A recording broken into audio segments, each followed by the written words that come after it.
Live from Fargo and serving you on TV, online, and on the go.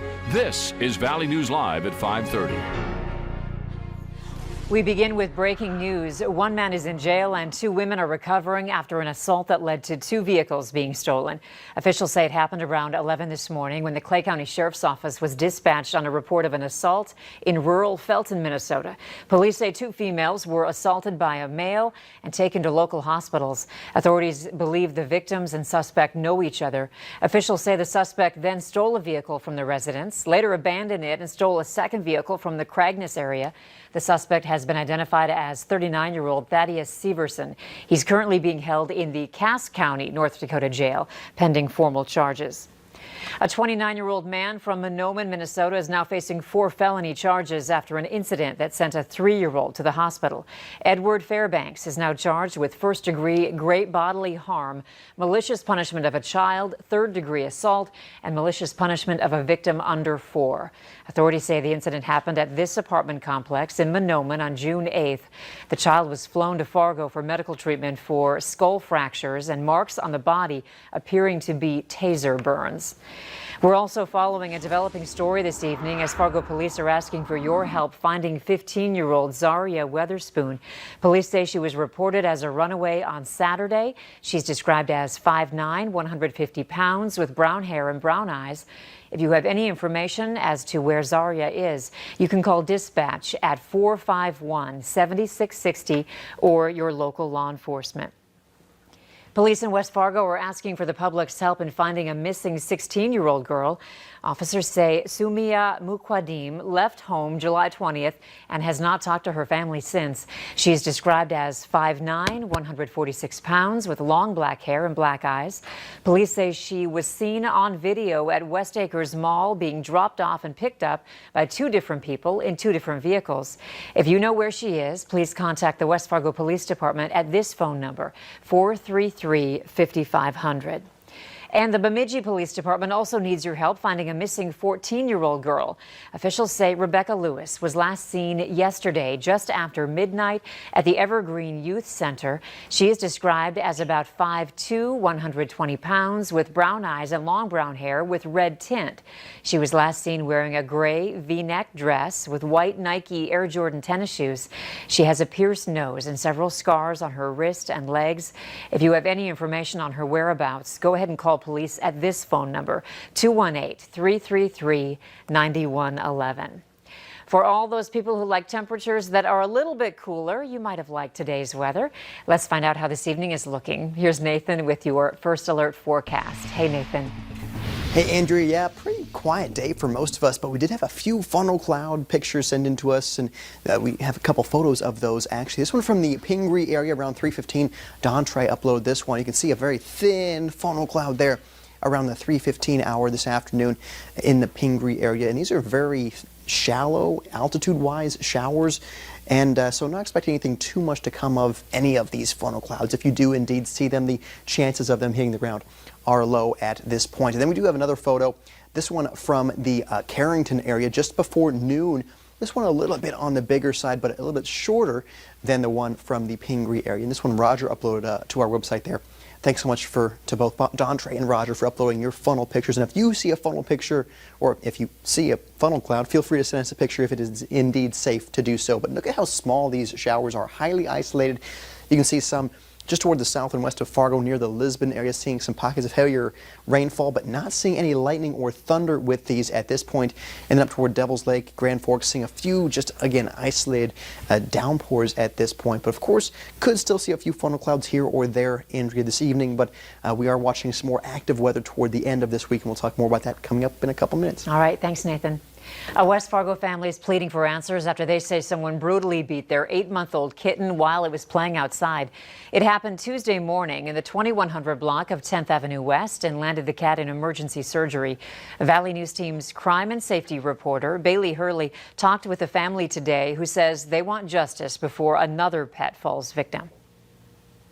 Kaylee Hurst says she was at work Tuesday morning when she received a frantic and emotional FaceTime call from her kids. And all I hear is Simba, Simba, Simba, I think he's gonna die. Not prepared for what she saw when her kids put the camera on their 8-month-old kitten. Half of his face just hanging down, and just him crying in pain. Her says they first thought another animal got to Simba, but a neighbor boy soon notified the family that he saw an older boy who he had never seen before brutally kicking the orange kitten on the lawn. He ran up and was trying to get this other kid to stop, saying, knock it off, what are you doing? That's my friend's cat. Her says Simba spent hours in the emergency vet and will have to deal with his injuries for months to come. His jaw is shattered straight down the center, so it's broken on both sides. She says she filed a police report Tuesday night, but says because the neighbor boy was more concerned about helping Simba, he wasn't able to give a clear description of the suspect. So Her says she hopes neighbors will check their doorbell cameras for more clues. If someone can do that to an innocent animal, that, especially one that small that can't defend themselves, it just makes me wonder, what are they going to do to possibly a human or someone else? And says she urges pet owners to be more mindful of where your animals go once they step outside. Because there's people that say, oh, it's just an animal, it's someone's pet, but it's not, it's our family. In West Fargo, Bailey Hurley, Valley News Live. Animal abuse is a Class A misdemeanor in North Dakota for the first 2 offenses, but bumps up to a Class C felony for a 3rd offense. The Her family has a GoFundMe set up to help with Simba's medical bills. You can find it on our VNL News app. Just click on this story. Fargo police are alerting the public about 2 high-risk sex offenders moving into the community. 34-year-old Michael Thiel will be moving into the 1300 block of 8th Avenue North. Thiel was convicted of sexual assault in Richland County District Court in 2013. He provided alcohol and had sex with an intoxicated 15-year-old girl. Also, Sean Johnston will be living in the 700 block of College Street North. He was convicted in 2013 of forcing a 17-year-old girl to have sex with him. High-risk sex offenders are most likely to reoffend. State health officials in North Dakota are confirming another 124 cases, along with another death. The latest victim was a woman in her 80s from Grand Forks County with underlying health conditions. The total death toll is now at 108, and there are now 1,112 active cases. In Minnesota, 629 new coronavirus cases have been reported, along with 9 deaths attributed to the illness. The death toll in Minnesota is now at 1,629. Over 51,000 people are listed as recovered. Organizers of a rodeo in Itasca County are fighting back against Minnesota's Attorney General. For 3 days, thousands of people packed the stands at the 65th annual North Star Stampede Rodeo in Effie. It happened nearly 2 weeks ago, and the state health department believes a number of people were infected with COVID-19. Attorney General Keith Ellison announced last week he was slapping organizers with a fine. If they were going to limit it to only 150 spectators, the show wouldn't exist anymore, you know. So this is people's livelihood. This isn't just a show or entertainment. This is life for these people. Ellison says rodeo organizers face a fine of up to $25,000 per penalty, but organizers say penalties restrict their American liberties.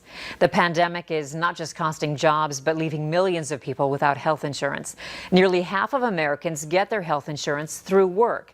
One study from Families USA finds an estimated 5.4 million American workers lost their health insurance from February to May. Michelle Miller met one man who lost his coverage when he needed it most. What does it mean to lose your health insurance? It means a lot. Some days you want to go to the doctor and see what else is wrong with you, but you can't. When the pandemic hit, Rodney Watts was working as an overnight supervisor at Atlanta's Hartsfield-Jackson International. He lost his job along with his health insurance. I'm a type 2 diabetic. You know, it has been real hard for me. He's been paying for his insulin, which costs him about $400 with unemployment benefits. He was recently hospitalized after feeling sick and discovering a lump on his chest. How are you paying the bills? It's been a struggle. We've been managing, but it's, you know, with that $600 go away, I don't know.